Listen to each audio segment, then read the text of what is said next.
क्या हाल है दोस्तों। सबसे पहले सबको जय श्री राम। तो जैसा आपको पता है कि भाई एशिया कप 2025 के लिए टीम इंडिया की स्क्वाड का अनाउंस हो गया है, 15 सदस्यों की टीम का।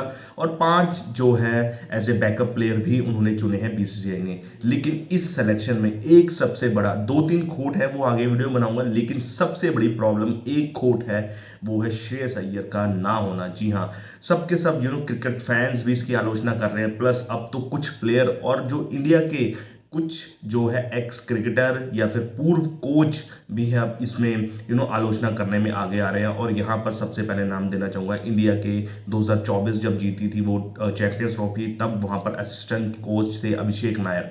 उन्होंने भी इस सिलेक्शन के ना होने से श्रेयस अय्यर की बहुत आलोचना की है। और मैं बताना चाहूँगा ये वही अभिषेक नायर हैं जो गौतम गंभीर के काफ़ी क्लोज फ्रेंड रहे हैं। केकेआर में भी वो असिस्टेंट कोच रहे हैं और 2024 जब हम जीते थे चैंपियंस ट्रॉफी, वहाँ पर भी ये असिस्टेंट कोच रहे हैं गौतम गंभीर के। उन्होंने क्या कहा है, उन्होंने एक स्पोर्ट्स वेबसाइट के लिए इंटरव्यू देते हुए बोला है कि भाई इतने बुरे भी नहीं है अभिषेक नायर कि उनको टॉप 15 में ना चुनो।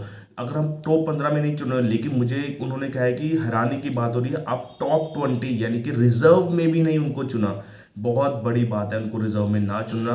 प्लस उन्होंने ये भी कहा है कि आप रेयान पराग जैसे बल्लेबाज को ऊपर रख रहे हैं भाई श्रेयस अय्यर से, और आप कंपैरिजन श्रेयस अय्यर को ज़्यादा चांस ना देते हुए भी रेयान पराग को प्रेफरेंस दे रहे हो। तो उनका यही था कि मानना कि आप रेयान पराग को फ्यूचर समझ रहे हो और श्रेयस अय्यर को अब आप डिक्लाइन कर रहे हो। उन्होंने ये तक कह दिया कि टीम मैनेजमेंट जो है अब दरकिनार कर रही है श्रेयस अय्यर को, उनके फ्यूचर प्रोजेक्ट्स में नहीं है अब श्रेयस अय्यर, अब सिर्फ वनडे में ही खेलेंगे श्रेयस अय्यर, ऐसा लगता है। उन्होंने स्पोर्ट्स एक वेबसाइट में इंटरव्यू देते हुए ये बताया। जी हाँ, मैं भी उनकी बात से सहमत हूँ कि भैया आप अगर 15 में नहीं ला रहे तो आप 20 में तो शामिल करो उनको। 5 जो सब्सिट्यूट रखे हैं, बैकअप प्लेयर रखे हैं, उनमें तो शामिल करो। जायसवाल के साथ श्रेयस अय्यर को भी होना चाहिए। और वहाँ पर भाई रेयान पराग क्या कर रहा है, ना तो उसने कोई इंटरनेशनल T20 में तहलका मचाया, ना आईपीएल में इतने खंबे खाड़े जिसकी वजह से आप रेयान पराग को उसमें रहे हो। तो ये तो बिल्कुल सीधी सादी गंदी पॉलिटिक्स लग रही है मुझे टीम इंडिया क्रिकेट टीम में। क्योंकि आपको पता है कि जो गौतम गंभीर